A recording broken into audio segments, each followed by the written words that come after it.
All right, we are on chapter three. Want to just kind of give you a quick reminder. If you did not understand chapters one and two, you may want to go back and watch those videos again because you won't be able to do this chapter if you don't completely understand chapters one and two. Okay. And same for four. Once we get to chapter four, like we've kind of like chapter one through four is like the ABCs of accounting. So then we started kind of getting more like into detail in certain categories. But chapter one through four is super important. You have your continuing problem for all four of those chapters that is worth 100 points, each one of those. Okay. So be sure you're working on that continuing problem. It is not a procrastinator's project. Okay. You need to be working on that diligently as we're covering and going through these videos. Okay. So we are on this chapter, and I'm going to combine Learning Objective 3.1 and 3.2 together. I'm going to leave 3.3 and 3.4 by itself, and then I'll do 5, 6, and 7 all together in one video because they're super short. I am not doing this learning objective. I've got one little slide down there at the bottom that we'll do, and it'll just be with that. Okay. All right, let's get started. This is learning objective 3.1. So this chapter is over adjusting entries. Okay. And before I go any further, let me go do this over here. Sorry. I want to show you the process. Okay. So here is the accounting process. If you want to pause your video, take a picture of that, that's perfectly fine with me. Remember, I gave you the process in the previous chapter. I basically only had journal entries, post to the ledger, do a trial balance, and then do the financial statements. Okay. So this is the extended accounting process, but I won't add to it ever again. It doesn't matter how far up in accounting you go. If you get a PhD, this process still stops right here at these 7 steps. Okay. So first one, make journal entries. We did that in the previous chapter, okay? We learned about posting those journal entries to the ledger, and we use those T accounts to post them to that. Then we're going to prepare an unadjusted trial balance. Then we're going to do our adjusting entries, which that's what this chapter is over. So that's why I put in parentheses chapter 3. Then we're going to do an adjusted trial balance, prepare financial statements, and then we're going to do closing entries, and that'll be chapter 4. Okay, so you can kind of see where chapters 1 through 4 encompasses all of this accounting process. Okay, so I have a few little things that'll help you kind of go through that process. Okay, so we're going to go back over here and we're going to start talking about the difference between cash basis accounting and accrual based accounting. Accrual, that's probably a new word that you've heard. You may not have ever heard that word. The great thing is, I've already been teaching you accrual-based accounting. When we did chapters one and two and we went through transaction analysis, we were doing accrual-based accounting. I didn't call it that because that might be a little bit confusing. Okay. In accounting, we don't necessarily use cash basis accounting. Small businesses, sole proprietorships, and partnerships, a lot of times will use cash basis accounting. But if you are a big corporation, you have to use accrual based accounting. Okay. And that's what we're going to be teaching. This entire Principles of Accounting 1 and 2 is accrual based accounting. Okay. All right. So let's look at some of the difference between the two. Okay. Cash basis accounting, we have revenues are recorded when the cash is received. Remember, we have that accounts receivable. So if we performed a service, we went ahead and recorded that accounts receivable because that we don't have the cash yet. Okay. Under cash basis, we wouldn't make that journal entry. Basically, under cash basis, you would not have an accounts receivable or an accounts payable. And I know that sounds like it would make life a whole lot easier, but we don't get good information based on just cash alone. So that's why the accrual basis is much better. It gives us better information. That is what accounting is all about, getting better information so that we can make better decisions. Okay. So in accrual-based accounting, revenues are recorded when they are earned. Okay, so I'm just going to come out here.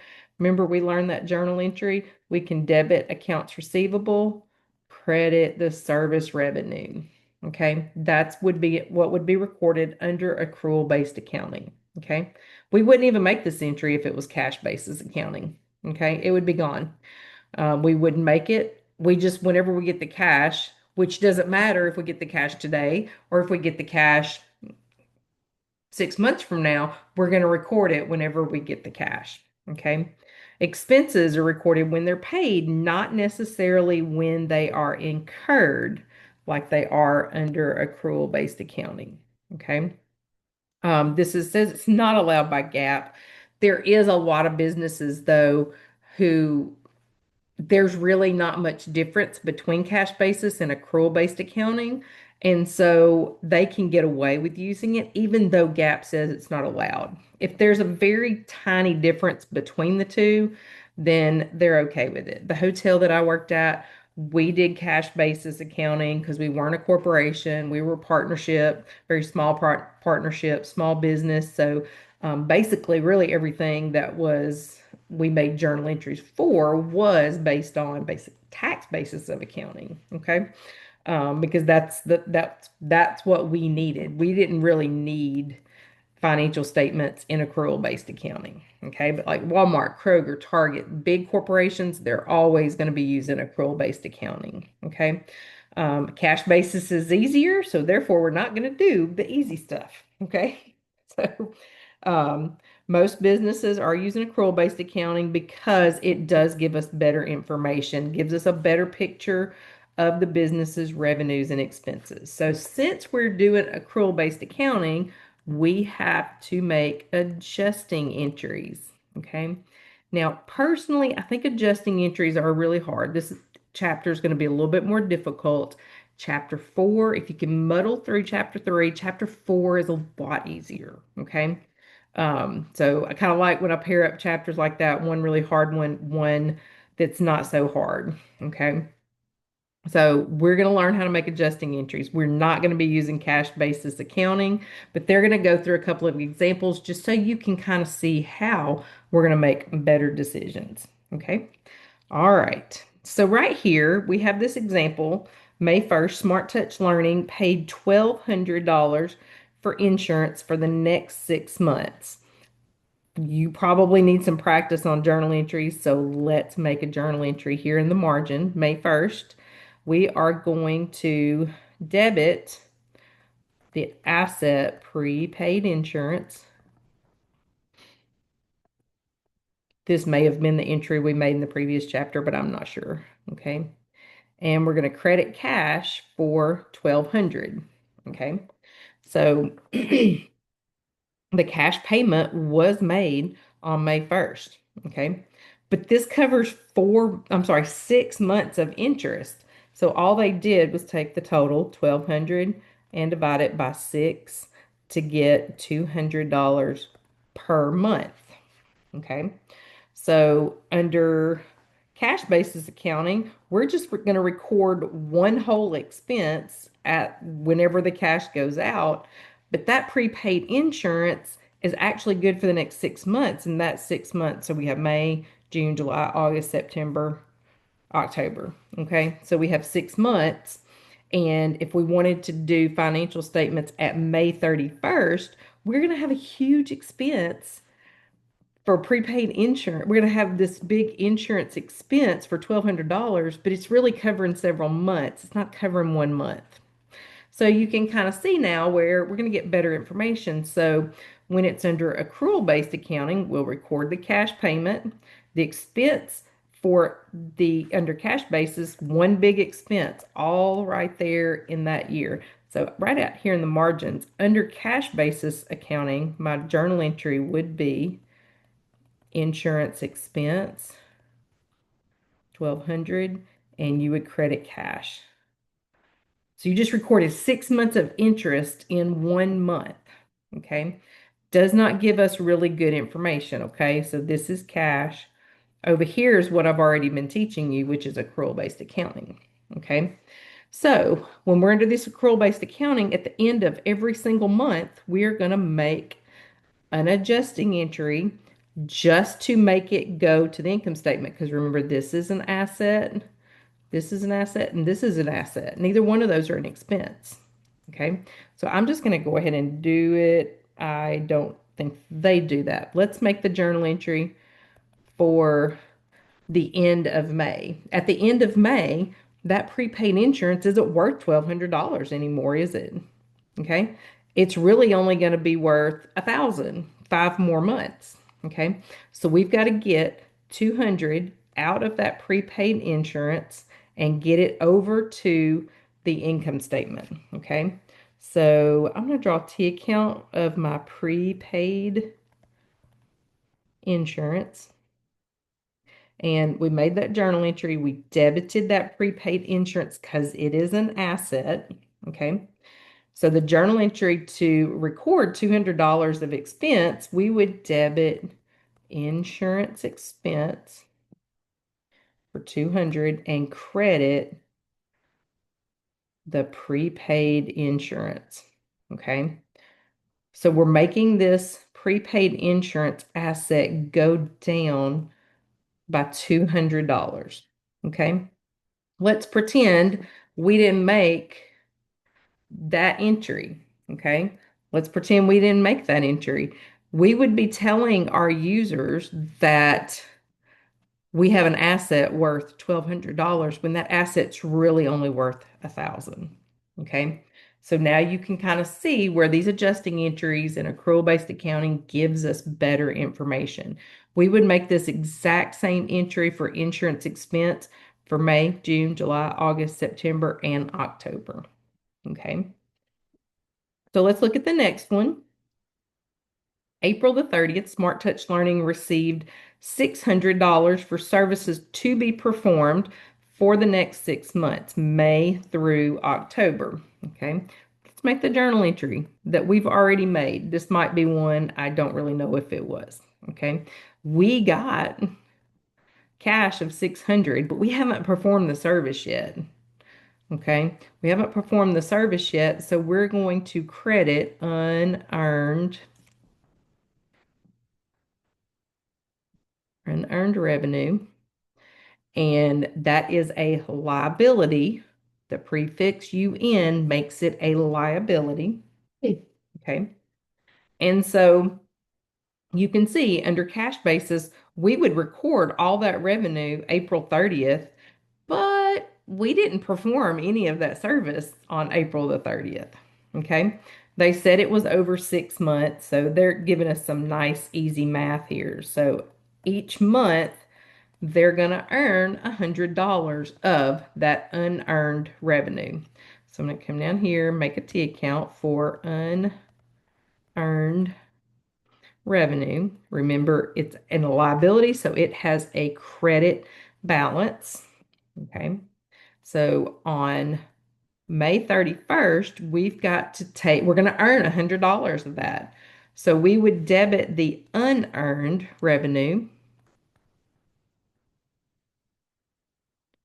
by $100 and credit earned revenue, earned service revenue, something like that. Okay. Basically, what we're doing here, we're taking it out of a liability and we're sending it over to the income statement as revenue because we've earned a portion of that.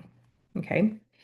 All right. So let's jump into the next objective. I told you I was going to do both of these on the same video.